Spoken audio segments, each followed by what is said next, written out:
Assalamualaikum warahmatullahi wabarakatuh. Selamat berjumpa. Kali ini kita membahas tentang persiapan adik-adik untuk mengajukan judul, khususnya di bagi fakultas hukum ya. Nah, hal yang utama itu yang dipersiapkan adalah adik-adik sudah menemui problem hukum. Apa itu problem hukum? Yaitu adanya hal seperti pertentangan antara dasolen dan dasain. Nah, dasolen itu merupakan aturan hukum secara umum maupun secara khususnya. Nah, itu sudah diatur bagaimana seharusnya. Namun untuk dasain itu adalah praktek konkret atau kenyataannya dalam masyarakat itu berbeda dengan dasolen. Artinya ada hal yang bagaimana diatur, namun dalam praktek masyarakat itu tidak sesuai dengan aturan yang berlaku. Jadi di sini bukan dipersiapkan judulnya ya, tapi dipersiapkan problem hukum.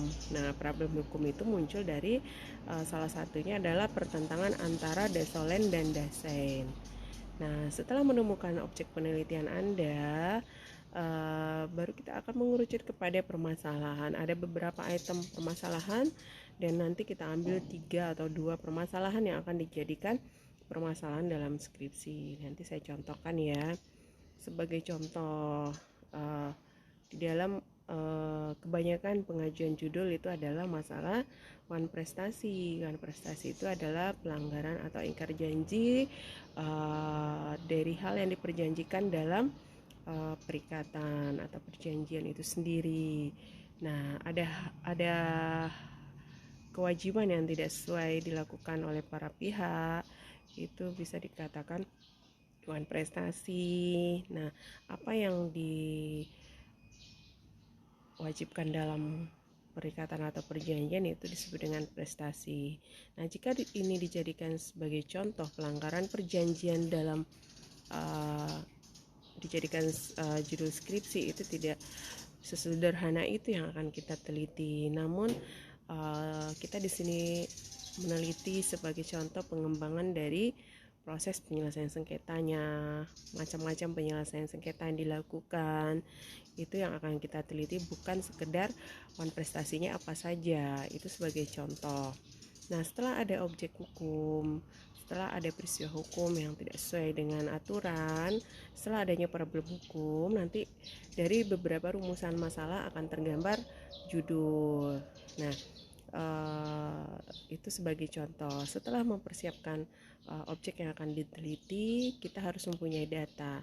Nah, untuk penelitian sosiologis itu ada data primer, dan penelitian normatif itu ada data sekunder, itu data utamanya. Nah, untuk penelitian sosiologis Anda juga tahap awal itu harus mempunyai data sekunder ya. Data sekunder itu seperti penelitian orang terdahulu atau data-data statistik dan lain-lainnya.